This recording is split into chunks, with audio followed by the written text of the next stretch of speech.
It's that time of year again. I just finished a song and I'm so excited to finally release it. But there's one more thing that I have to do, and that is I have to make cover art for it. I swear, this is the most dreadful part of the entire song release process. What am I gonna do? Should I just quit while I'm ahead? Should I finally put up music for good?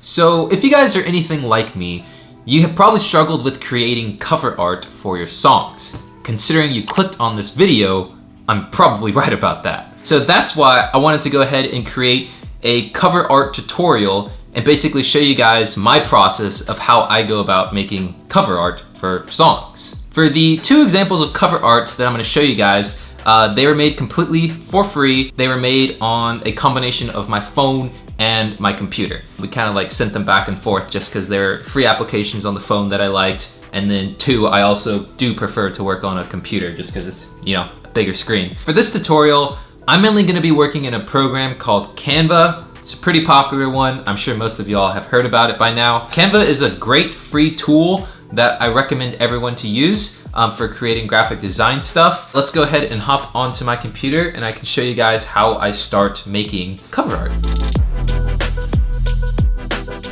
All right guys, so first you're gonna wanna head to canva.com. Once you create your account and everything, this is what it's going to look like. So the first thing you wanna do is to think about the dimensions of the cover art that you're making. So by a simple quick Google search, Distrokid is saying that the minimum size requirement for album art is 1000 by 1000. Ideally, album art should be perfectly square and 3000 by 3000 pixels. We can now go over to Canva and hit Create Design, hit Custom Size, and type in 3000 by 3000, and then pixels. Pixels. Hit Create New Design. We get this square here. So now that we have the dimensions pulled up and it's a blank canvas, now you can start pulling in your own photos that you got if you took photos for your cover art and start dragging them into Canva and just uploading them here.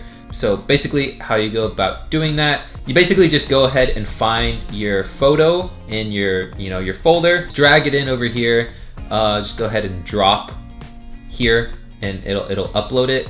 If you don't have a photo that you took to drag into Canva, a great way to start is to go to this design tab up here and just type in album covers, and you'll just get a bunch of really cool album templates that Canva provides for free. All these crown ones are not free, but all the ones that don't have a crown are for free.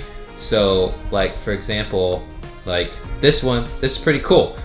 These are all graphic design elements that you can move around and you can kind of just play with it. Obviously change the title of this to your song, put your artist name here, kind of just play around with it. And you can drag in other stuff. You can come here, or elements, I don't know, type in a hat or whatever you want. And oh, what do you know? Yeah, we just gave this dude a hat.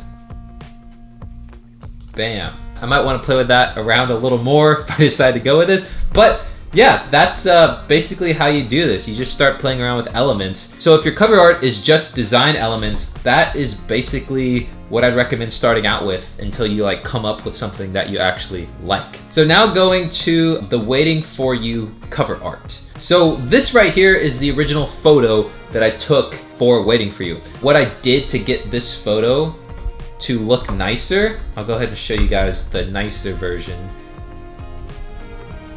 So if you see here, I'm gonna resize this.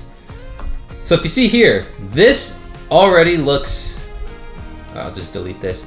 This already looks nicer than this. This looks pretty bland, but this looks a lot nicer. Basically what I did to get it like that is I actually took that photo and sent it to my phone and edited the picture in free applications on my phone. I also might have sent it to my iPad because I think I have specific filters that I use on my iPad. I basically use the apps called Lightroom and Precool on my phone, and they're both free apps. I used Lightroom for editing the photo to make it look brighter and the colors to pop a little more. And then I used Precool to add like a little bit of effects to the photo to make it not look so like just like a normal boring photo. If you look at this edited version, you can see that there is dust or spectacles like just around the photo and like scratches here. That was done in Precool.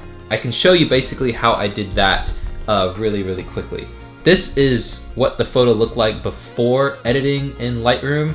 So yeah, this is the before and this is the after. So obviously you can tell it's a lot brighter. The colors pop a little more. I'm not gonna do a tutorial in this video of how to edit in Lightroom. I feel like that's a whole separate video for another time, but it's very simple and easy, and this application is free on your mobile device. It's not free on the desktop, but it is free on the mobile device. So I recommend downloading it on your phone or your iPad. Once that was edited to what I liked it, I then exported that and sent it to my phone.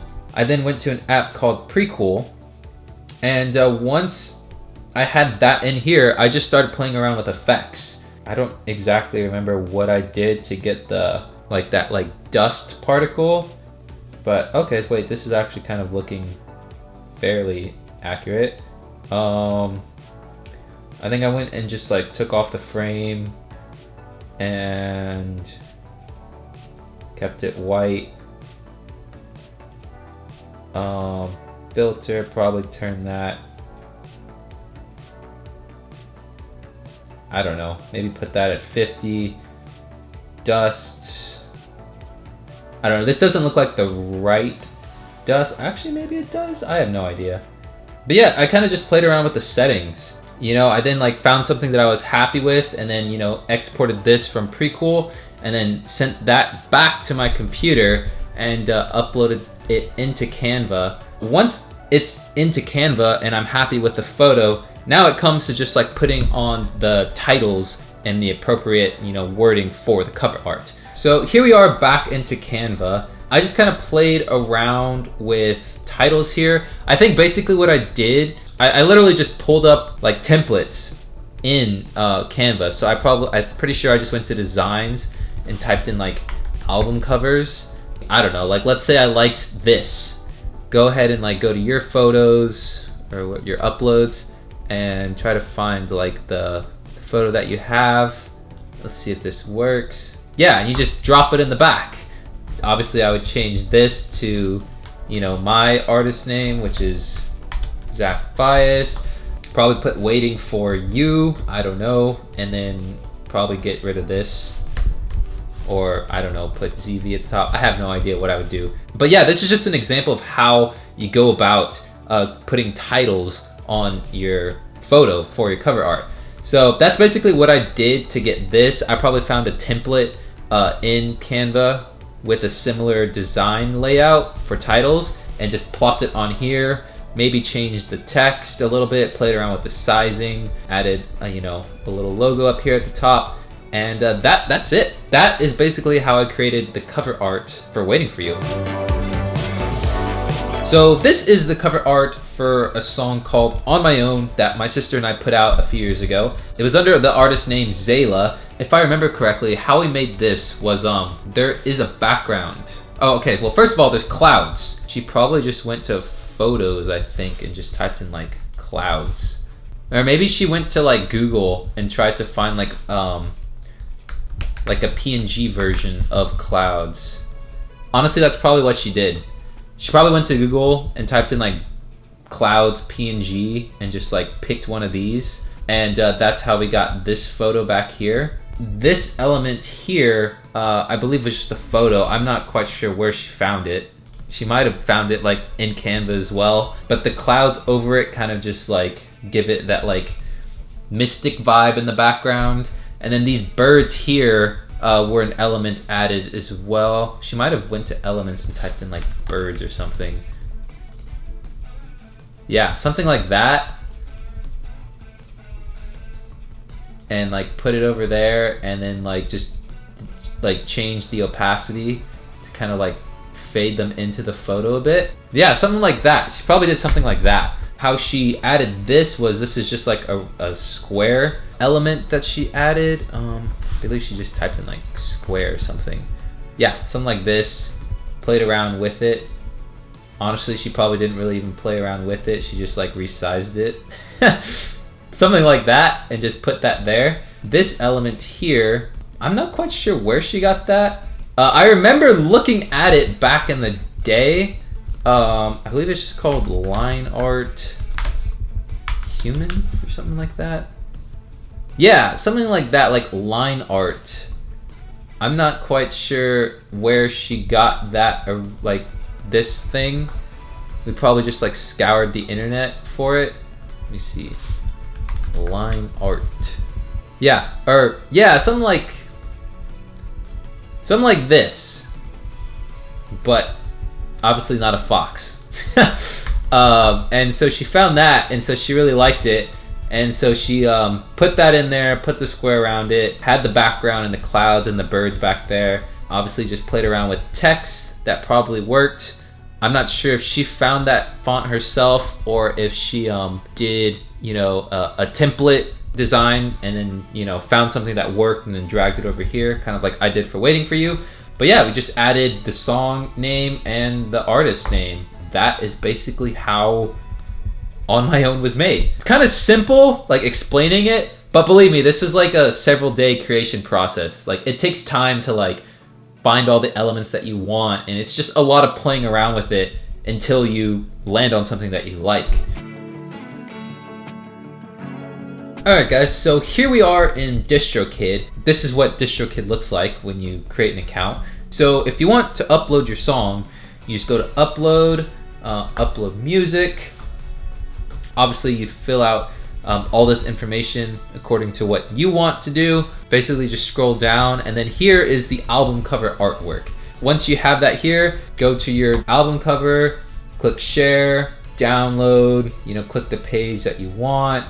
The other thing to keep in mind too, if you upload a PNG file to Distrokid and it doesn't work, just go ahead and switch that to a JPEG file here, as it says best for sharing. They're both really, really good. Like sometimes I don't have a problem uploading PNG files, but sometimes I do. And when it isn't working, I just, you know, download it as a JPEG, and JPEG normally fixes the issue.